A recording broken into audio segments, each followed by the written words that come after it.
Hello and good day to wherever you are listening to us today. It is Monday, 12 April 2021. My name is Christian Lindmeier and I'm welcoming you to today's global COVID-19 press conference. Simultaneous interpretation is provided in the 6 official UN languages: Arabic, Chinese, French, English, Spanish and Russian, as well as in Portuguese and Hindi. Now let me introduce the participants in the room. Dr. Tedros Adhanom Ghebreyesus, WHO Director General, Dr. Maria van Kerkhove, Technical Lead on COVID-19, Dr. Bruce Aylward, Special Advisor to the Director General and the Lead on ACT Accelerator, and Dr. Kate O'Brien, Director for Immunization, Vaccines and Biologicals. We're also joined remotely by Dr. Mike Ryan, Executive Director for the Health Emergencies Program, and by Dr. Soumya Swaminathan, the Chief Scientist. Let me hand over to the Director General for the opening remarks. The floor is yours. Thank you, Christian. Good morning, good afternoon, and good evening. In January and February, the world saw 6 consecutive weeks of declining cases.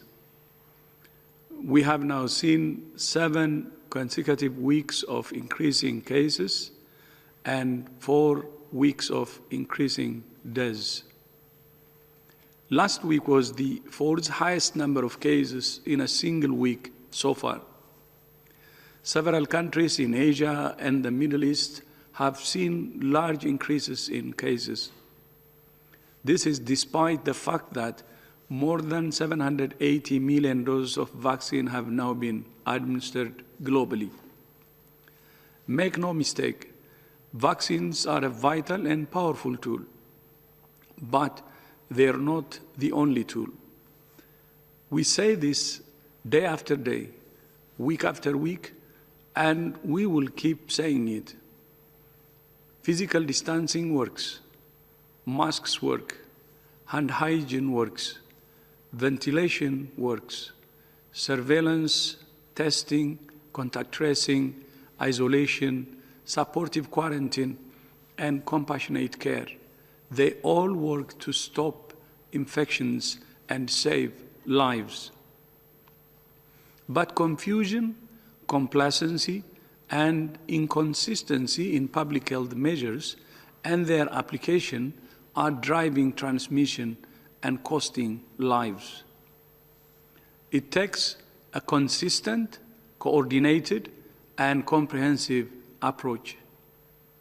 So many countries around the world have shown that this virus can be stopped and contained with proven public health measures and strong systems that respond rapidly and consistently.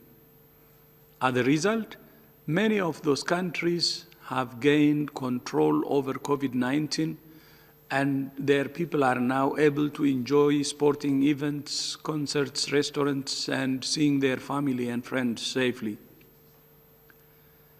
WHO does not want endless lockdowns.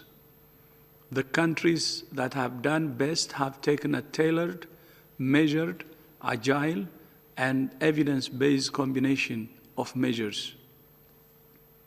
We too want to see societies and economies reopening and travel and trade resuming. But right now, intensive care units in many countries are overflowing and people are dying. And it is totally avoidable. In some countries, despite continuing transmission, restaurants and nightclubs are full, markets are open, and crowded with few people taking precautions.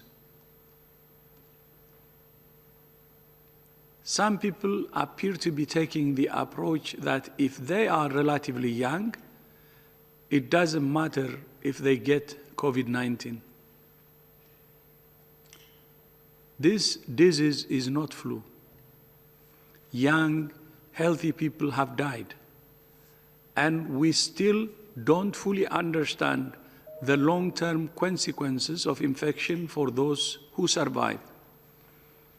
Many people who have suffered even mild disease report long-term symptoms including fatigue, weakness, brain fog, dizziness, tremors, insomnia, depression, anxiety, joint pain, chest tightness, and more, which are symptoms of long COVID. This pandemic is a long way from over, but we have many reasons for optimism. The decline in cases and deaths during the first 2 months of the year shows that this virus and its variants can be stopped. With a concerted effort to apply public health measures alongside equitable vaccination, we could bring this pandemic under control in a matter of months. Whether we do or not comes down to the decision and the actions that governments and individuals make every day. The choice is ours. Christian, back to you. Thank you very much, Dr. Tedros. Let me now open the floor to questions from the media. To get into the queue to ask questions, you need to raise your hand using the raise your hand icon, and please then do not forget to unmute yourself. We have a long list already, so let's see how far we get. We'll start with Agnes Pedrero from AFP. Agnes, please unmute yourself.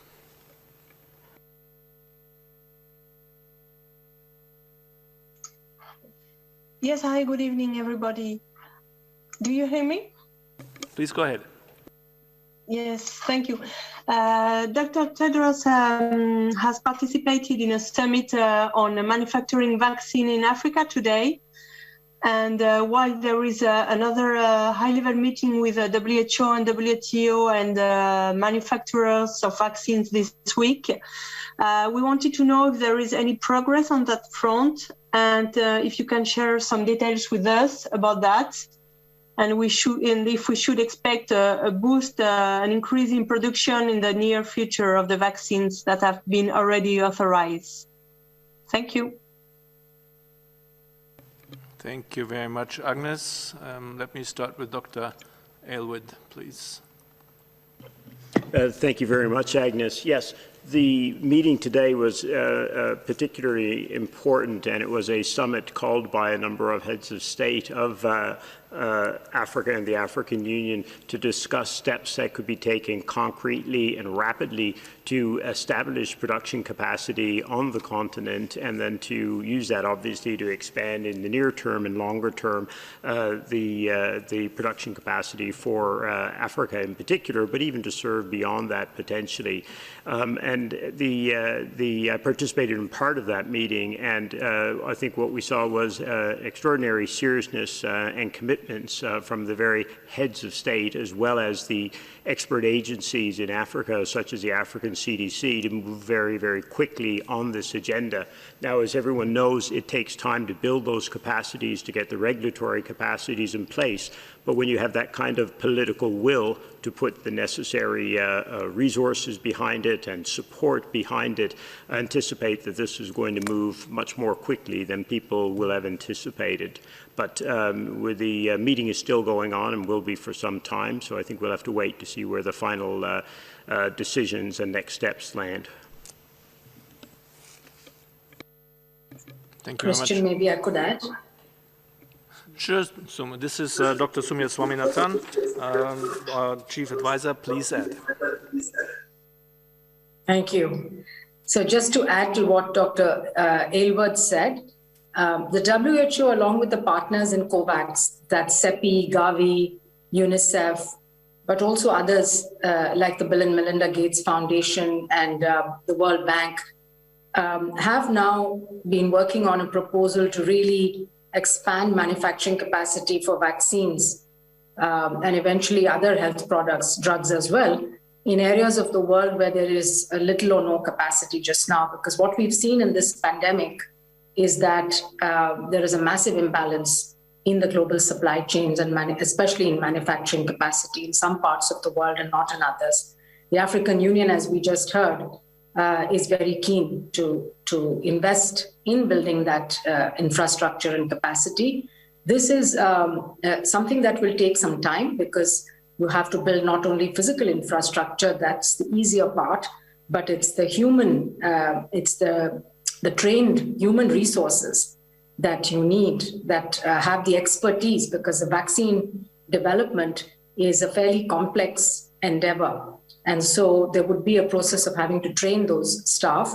And then very importantly, there will need to be technology transfer from institutes, academics, and companies that have technologies for vaccine development, tried and tested technologies now. As we know, the mRNA, the viral vectored vaccines, these are now tried and tested and can be very easily also changed to accommodate a new pathogen, either a new variant or a completely new pathogen. So that's the goal, is over the next few weeks and months that we will launch a program to try to do this in partnership with the African Union, but also in other regions of the world where there is interest. Thank you. Thank you very much, Dr. Swaminathan. We come to the next question, and that's Donato Mancini from the Financial Times. Donato, please unmute yourself.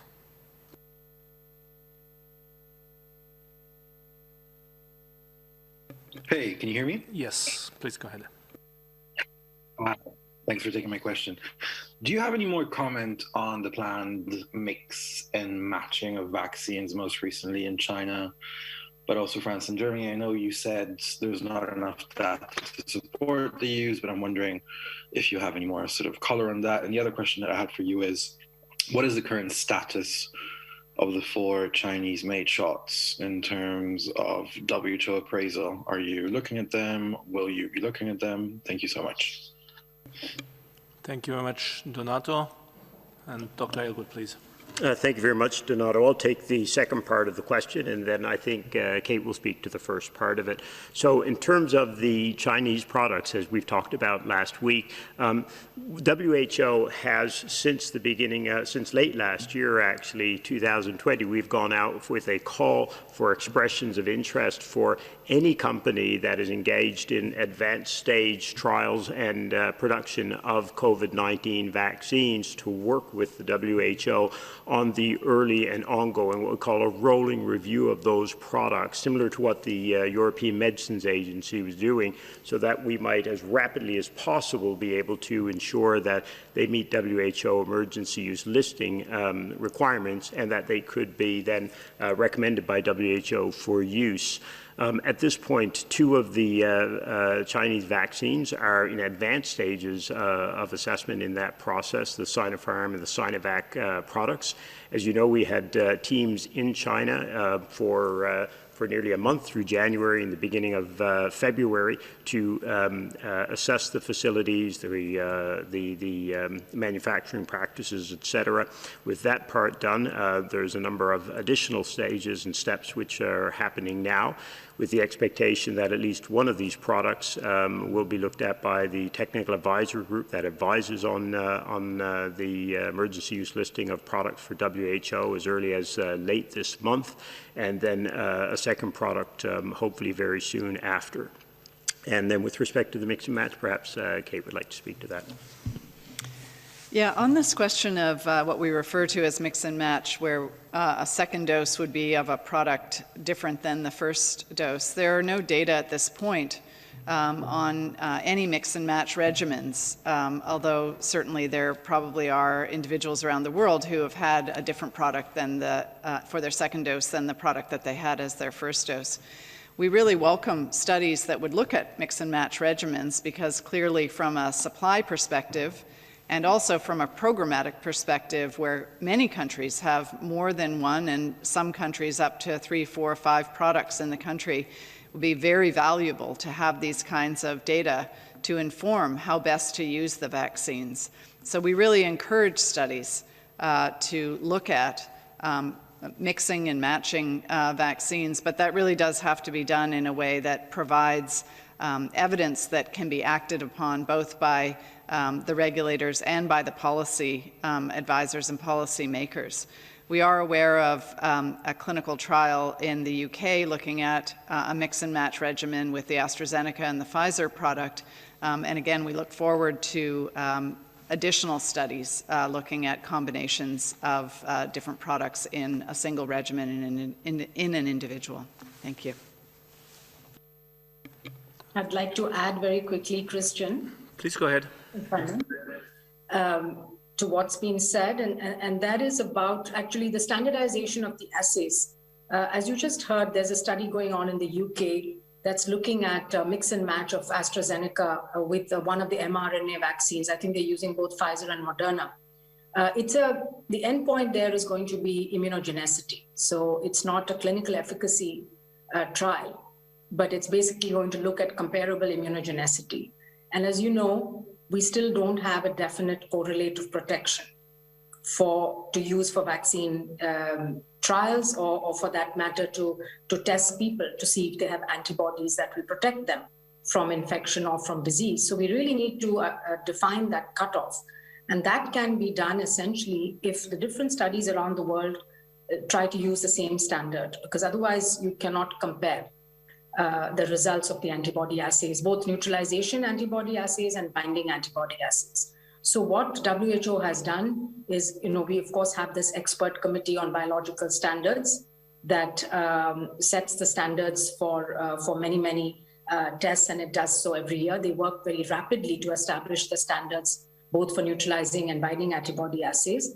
And we worked with the National Institute of Biological Standards in the UK, NIBS, where now the WHO international standard is available for any group, a vaccine developer, a company, or an academic lab that's doing these assays to use. And we encourage everyone to use the WHO international standard and to report their assay results in international units that have been defined.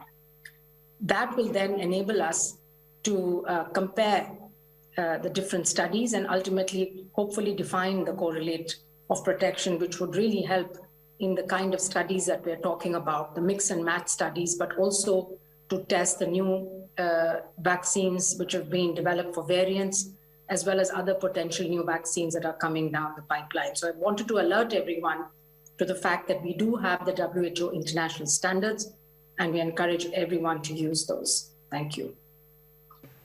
Thank you very much. And this was Dr. Soumya Swaminathan, Chief Scientist for WHO. We'll continue with Simon Ateba from Today News Africa. Simon, please unmute yourself. Yes, thank you for taking my question. This is Simon Ateba with Today News Africa in Washington, D.C. With doses of AstraZeneca vaccine drying up across the world, can you give us an update on the COVAX vaccine rollout across Africa? How many doses have been sent to Africa now? How will this vaccine freeze affect rollout in Africa? How will it affect those who have received only their first doses? Thank you. Thank you very much, Simon, and to Dr. Bruce Aylward. Hi, Simon. Thank you very much for the question. So as I think most people are aware, one of the priorities of the COVAX facility has been to ensure that all countries can get access to vaccine in an equitable manner. And at this point, as again, most of you be aware, the COVAX facility has, as of today, distributed just over 38.7 million doses, and we expect to get past 40 million doses later this week. 33 countries of the African Union have received doses so far from COVAX, another 5 or 6. So we should go over 40 countries on the African continent will have received doses by the end of this week. And they will receive nearly half of the doses from COVAX will have gone to countries on the African continent. So as of today, Simon, that stands at almost exactly 17 million doses, and it'll go to nearly to about 18, nearly 19 million doses by the end of this week. In terms of the bigger question you raised about the overall vaccine supply, this continues to be a real challenge. As most of the journalists on the call are aware, the demands of the escalating outbreak and pandemic in India have made tremendous demands on the supply out of India, the SII producer in particular, which is one of the main producers that supplies the COVAX facility. facility. We do know that India is working hard to ensure that as it meets the needs of its own citizens, it can also ensure that SII doses can continue to flow through COVAX as well. So there is certainly the commitment on that side to ensure that that happens. At the same time, we have supplies from AstraZeneca directly through the COVAX facility, and over the last 2 weeks, we've seen a real scale-up in the speed and rollout of those products. And now, if we were to look at the countries supplied from the AstraZeneca side, that now is getting up in the double digits as well. So, Simon, one of the things we'll be looking at is how best then to distribute the doses that are coming out of SII, out of AZ, et cetera, to make sure that all countries, and especially and including the countries on the African continent, can be covered as well. But the reality is the whole vaccine supply situation remains precarious, the challenge still, because of such competing demands for these doses, remains a very difficult one to manage. The good news is, as we spoke about previously, that the interval between the AstraZeneca doses can be extended out to 12 weeks and probably, if necessary, a bit longer. So we do have a bit of time to the second question that you asked about ensuring people get their second doses. But obviously, we would like to make sure that that interval doesn't go longer than that. So we're doing everything possible to ensure the supply of doses of AstraZeneca product in particular, because that's what's gone out already through COVAX, but that continues. Thank you. And Dr. Kate O'Brien, please. So let me just add a couple of things to what Bruce shared in terms of the doses going to different parts of the world. And this, we've provided guidance to countries about using the supply that has been provided to immunize as many people as possible, with the expectation that additional supply will be coming in order to provide the second dose. But it really provides an emphasis that I think many people in these press conferences, Maria especially, have just emphasized over and over, that as vaccines are being deployed, this is exactly the time where we need to double down on the non-pharmaceutical interventions, on masking and reducing transmission, because we give the vaccines their best chance of providing that protection and providing protection across the whole of the community, when in addition to scaling up immunity through vaccination, we reduce transmission, which also reduces the likelihood of having emergence of variants that could escape from vaccine-induced immunity. So this is just, again, a reinforcement that we have so much hope and desire to get on with more regular life as people become vaccinated. But it's actually the opposite. It's the very time when we should be as diligent as ever and assure that we're not releasing too early those non-pharmaceutical interventions, hand washing, masking, not gathering in large crowds. So I just really want to emphasize that again, and in particular around this issue of supply of second doses and the interval between giving a first dose and then getting that second dose. Thank you. And Dr. Maria van Kerkhove, please. Yeah, thanks, Kate. I wanted to come in on that as well. I mean, I think we really need to emphasize, and we need your help. Those of you who are writing articles following our press conference today, we need headlines around these public health and social measures. We need headlines around the tools that we have right now that can prevent infections and save lives. We are in a critical point of the pandemic right now. The trajectory of this pandemic is growing. In the 7th week in a row, we've had more than 4.4 million new cases reported in the last week. If you compare that to a year ago, we had about 500,000 cases being reported per week. Last week, we had 4.4 million cases. If you look on our website and you actually look at the epi curve and the trajectory of the pandemic right now, it is growing exponentially. This is not the situation we want to be in 16 months into a pandemic where we have proven control measures. It is time right now where everyone has to take stock and have a reality check about what we need to be doing. The Director General's speech today outlined what we need to be doing. You hear us every day say what we need to be doing. Vaccines and vaccinations are coming online, but they're not here yet in every part of the world where they need to be. There are a lot of concrete steps that are being made to increase vaccine capacities, vaccine production, and rolling vaccines out. But right now, there are tools that we have. We have to be using them right now. Take a look at your social media feed. Take a look at what people are doing and how you are mixing. Make sure that you are doing the right steps that you can to keep yourself safe, keep your loved ones safe. We need governments to support individuals so that the control measures that are in place are applied consistently, are applied in a coherent manner across state lines, province lines, canton lines, whatever that subnational level is, because it's confusing. The messages in the application of these interventions is not being applied consistency. About a year ago, we outlined guidance about adjusting public health and social measures. And the 6 things that we mentioned to have in place was about having a system in place to know where your virus is. Do you have good surveillance in place to know where the virus is circulating?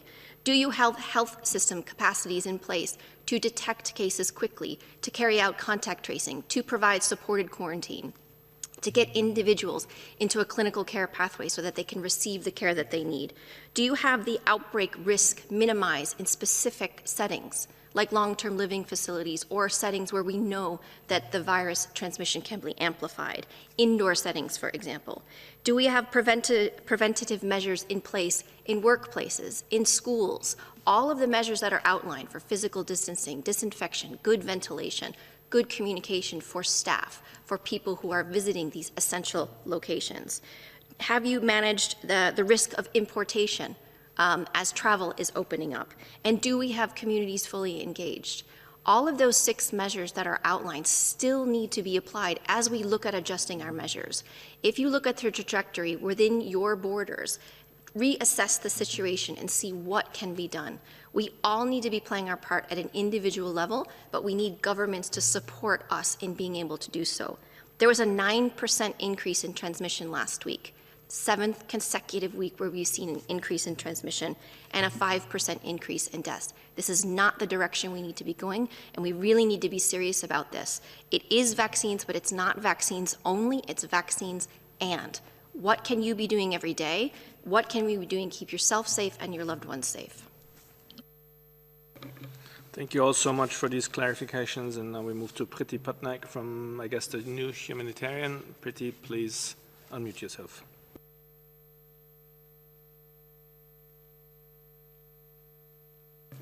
Priti Patnaik, do you hear us? Please unmute yourself.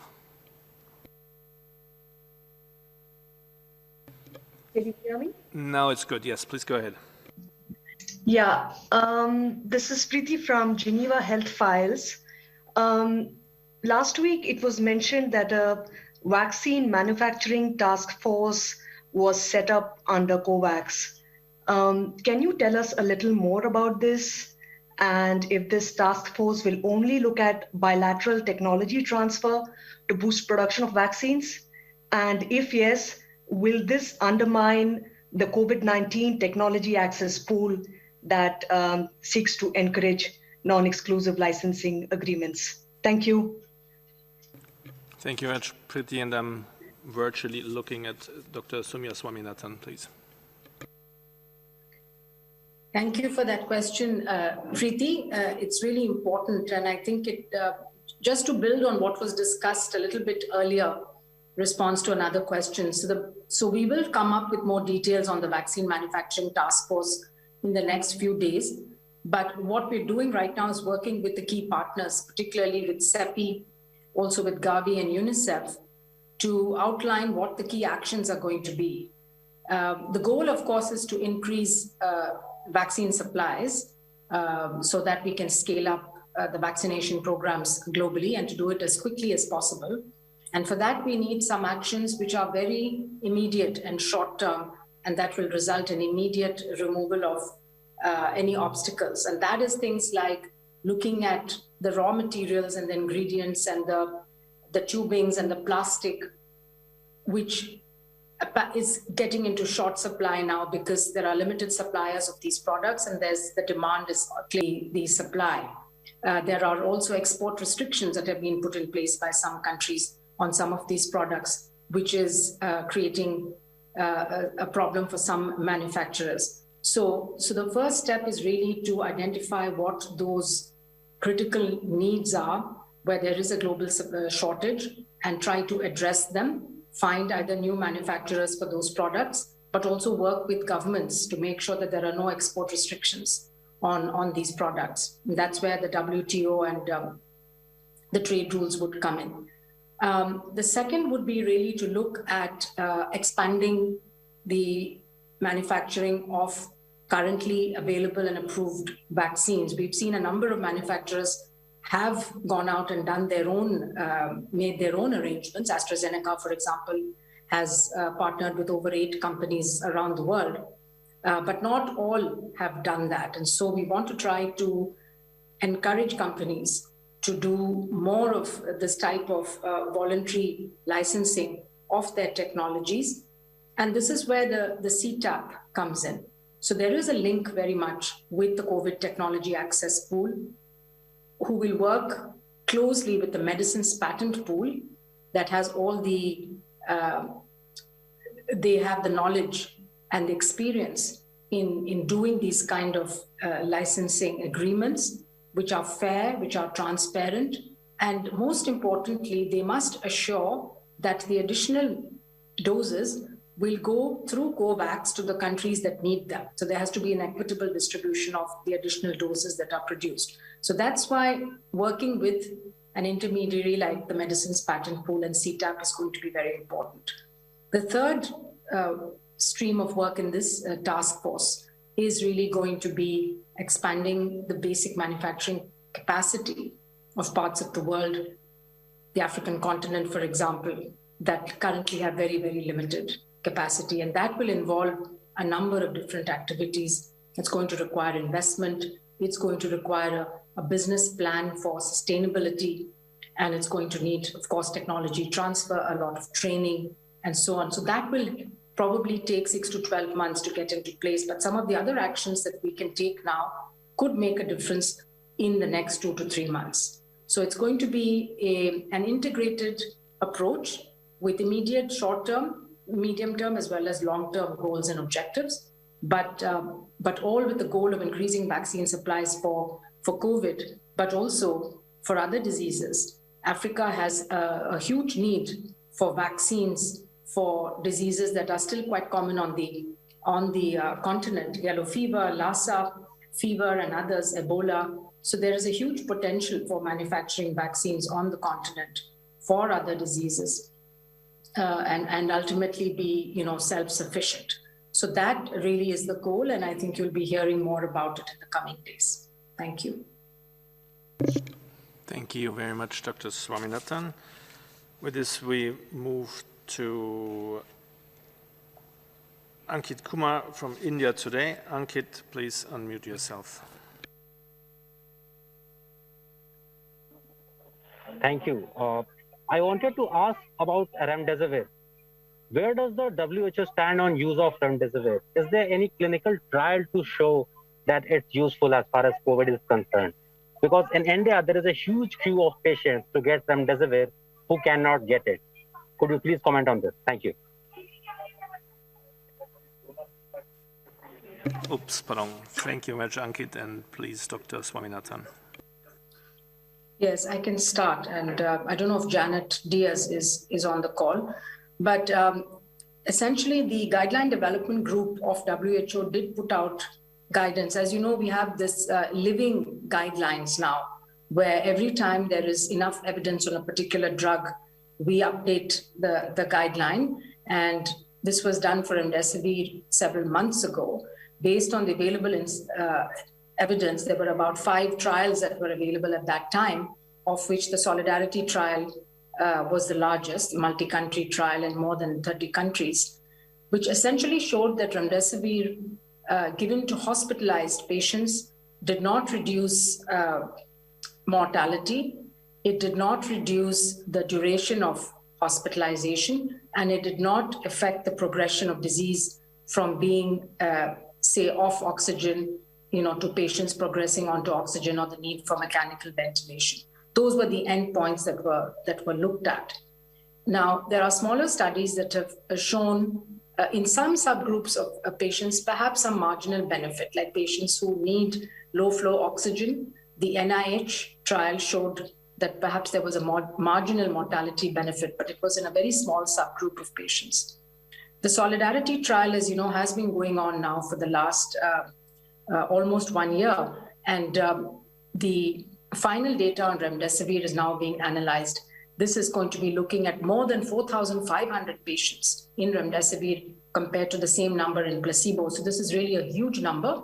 The data analysis is currently ongoing, and we should be updating those results in the next few weeks. But I refer you to the guidelines that were put out by WHO that clearly summarizes all the evidence on remdesivir. And basically the recommendation was that there wasn't enough strong evidence of its benefit in hospitalized patients. But obviously we're looking at any emerging data that's coming out and which will be then used to update those guidelines. Thanks, Christian. Thank you very much. We don't have Dr. Diaz online, but Dr. van Kerkhoff could add. Yeah, only very, very brief to add in about the guidelines that Soumya mentioned. We do have living guidelines out published on remdesivir. They were published in November. We currently have made a conditional recommendation against the use of remdesivir in hospitalized COVID-19 patients, regardless of their disease severity, because of a lack of evidence showing that it improves survival and other outcomes in these patients. But as Soumya has said, and as we have said for other therapeutics, we are constantly looking at the clinical trials that are underway, and these are living guidelines, so these will be updated as more data from those clinical trials becomes available. Thank you very much. For the next question in line, we come to Gabriela Sotomayor from Progreso. Gabriela, please unmute yourself. Hola, thank you. Thank you for taking my question, Christian. One question and one quick clarification. The head of the Chinese Center for Disease Control and Prevention said that their vaccines don't have very high rates of protection. So my question is that many countries in Latin America are using the Chinese vaccines. So what is your assessment on this situation?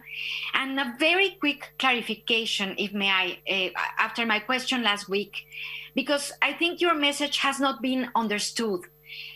Doctors who are in the first line with COVID patients have the priority to be vaccinated, regardless if whether they work in the private sector or public sector. Because in Mexico, those who work in private hospitals with COVID patients have been relegated. They have not been taken into account. So just a quick clarification on that. Thank you so much. Dr. Kate O'Brien, please. Thank you for the question. As you know, there are quite a number of vaccines that are being used around the world now in different programs. And all of those vaccines are under emergency use licensure with an evolving evidence base around their efficacy, their performance. And of course, those are from randomized controlled trials. And then we're also looking at evidence from the routine use of vaccines. There is a range in the randomized controlled trials of the efficacy of the vaccines. But what's really important to recognize is that the vaccines have all met the benchmark of what WHO established as the minimum criteria for vaccines that would be effective for use to control the pandemic.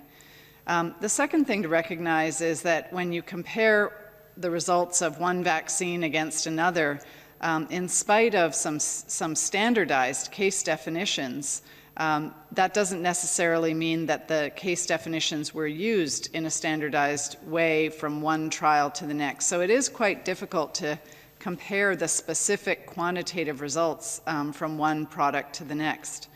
And thirdly, the results for just about every one of the vaccines have shown that there's much higher efficacy, the more severe end of the spectrum of disease that is looked at. So each of the vaccines has had very high efficacy against hospitalization, severe disease, and then as you go down into more mild disease, and frankly, as we go down just to asymptomatic infection, for most of the vaccines, the efficacy value goes down.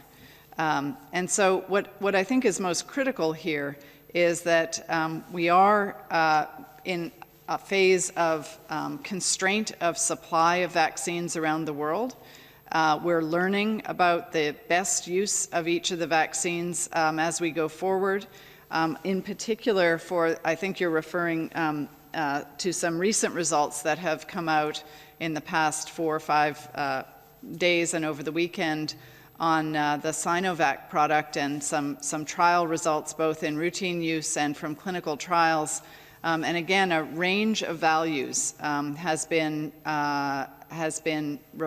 reported for that product, going from more mild and moderate disease to more severe disease, with again that gradient of efficacy as you go to more and more severe disease. And in this phase where we're really focusing on reducing hospitalizations and deaths and serious disease, it really is the performance against the serious end of the spectrum of disease that is most critical. So I think those are some of the sort of main points around caution about comparing across products.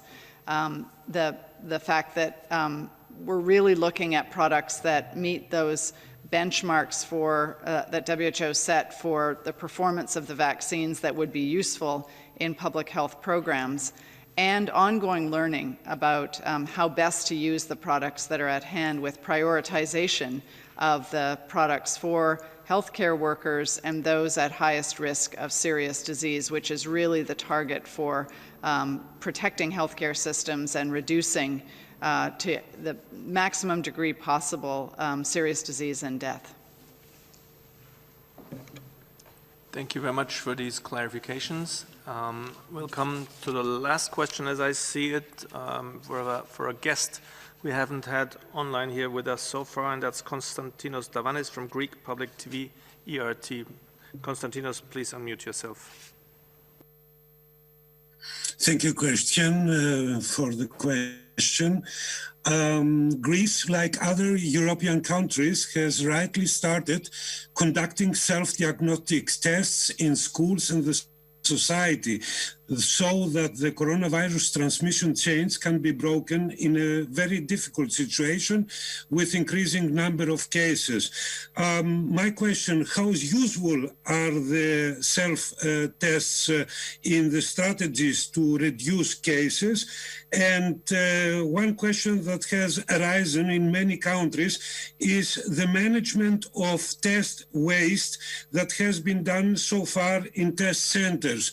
Are they guidelines from the WHO on the management of this waste? Are the tests dangerous if they are positive and someone comes in contact with them?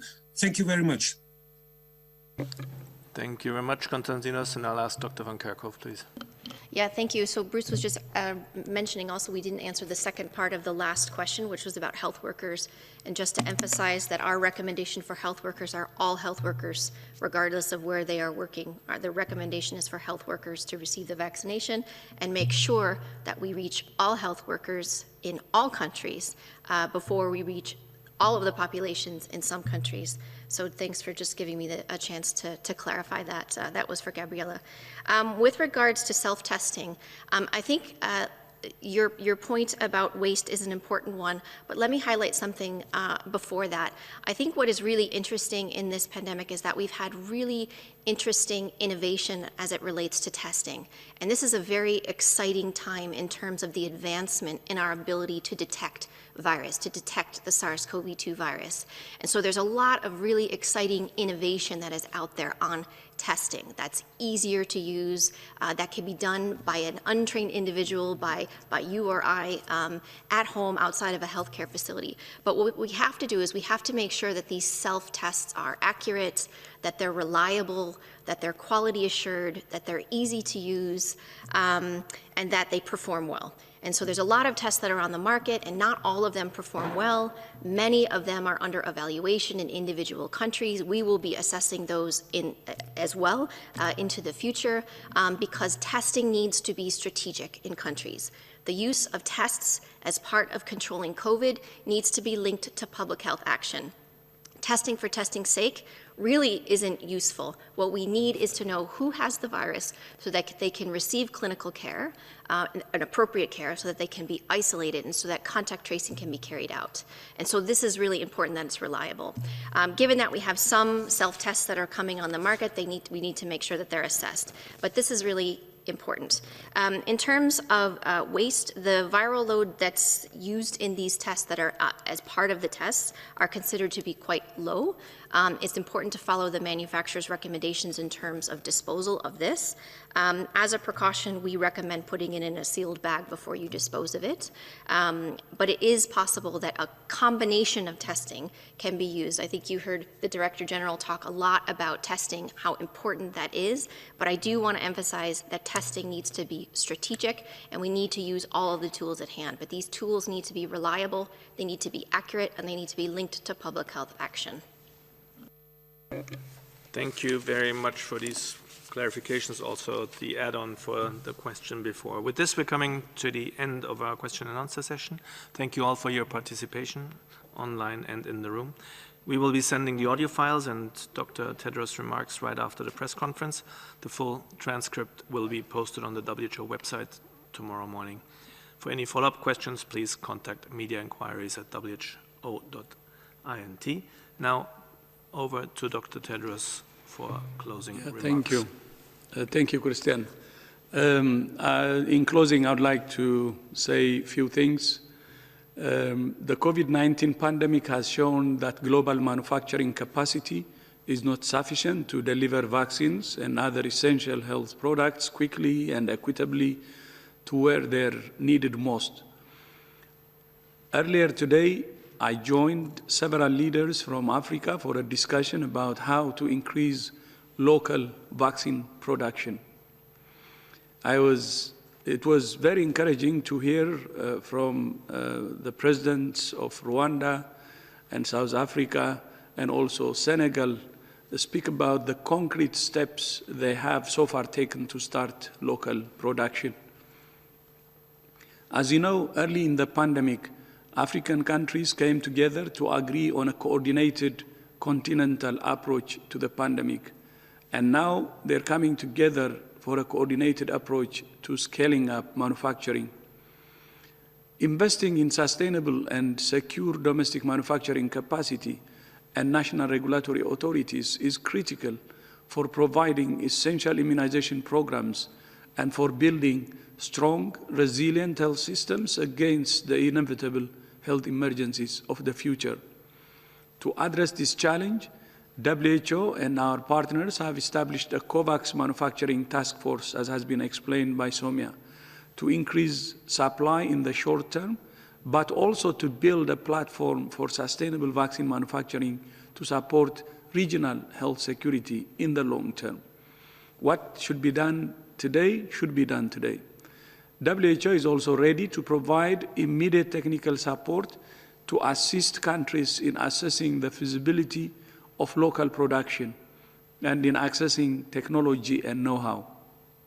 I also want to express my solidarity with the people on the Caribbean island of St. Vincent who have been evacuating their homes due to volcanic activity over the weekend.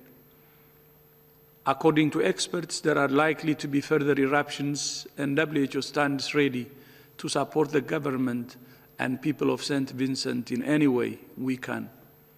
And finally, I would like to wish all Muslims Ramadan Mubarak, Ramadan Kareem. Thank you.